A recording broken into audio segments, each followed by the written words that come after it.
Hi, ഇന്ന് ഞാനൊരു beef fry ആണ് ഉണ്ടാക്കുന്നത്. എങ്ങനെയാണെന്ന് നോക്കാം. അതിനായിട്ട് ഒരു ചീനച്ചട്ടി അടുപ്പ് വെച്ച് ചൂടാക്കി 2.25 table spoon Kashmiri chilli powder, 1 table spoon മല്ലിപ്പൊടി ചേർത്ത് ചെറിയ തീയിൽ ഡ്രൈ റോസ്റ്റ് ചെയ്യാം. പൊടിയുടെ മൂത്ത മണം വരുമ്പോൾ ഓഫ് ചെയ്യാം. ഞാൻ 1 കിലോ ബീഫ് കഴുകി വൃത്തിയാക്കി കുക്കറിൽ വെച്ചിട്ടുണ്ടായിരുന്നു.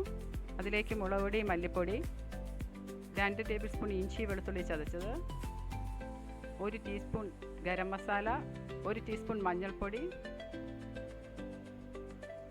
1 ടീസ്പൂൺ ഉപ്പ്, 1 ടേബിൾ സ്പൂൺ വിനാഗിരി, 1 സവോള അരിഞ്ഞത്, 1/4 കപ്പ് തേങ്ങ അരിഞ്ഞത്, കുറച്ച് കറിവേപ്പില ഇടുക. ഇനി ഇതെല്ലാം കൂടെ നന്നായിട്ട് യോജിപ്പിക്കാം. ഇങ്ങനെ കുറച്ച് നേരം വെച്ചിരുന്നാലും നല്ലതാണ്.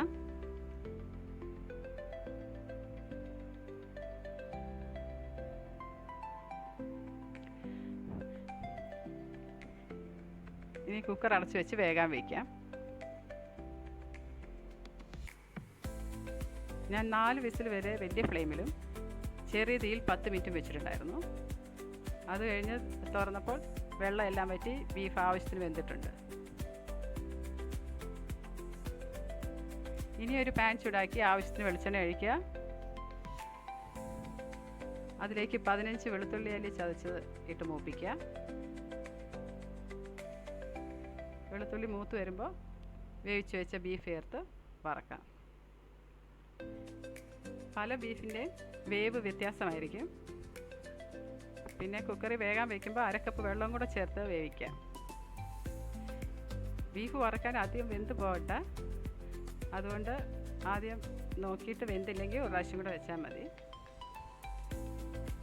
ബീഫ് ഇടയ്ക്ക് ഇളക്കി മൂപ്പിക്കാം. ഞാൻ 1 ടേബിൾ സ്പൂൺ വെളിച്ചെണ്ണയും കൂടെ ചേർത്തിട്ടുണ്ടായിരുന്നു.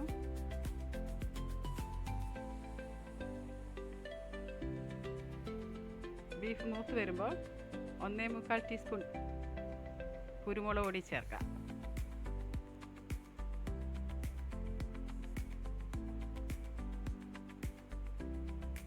വീണ്ടും ഇളക്കി നല്ലപോലെ മൂപ്പിക്കാം. ബീഫ് റെഡി ആയിട്ടുണ്ട്. Thank you.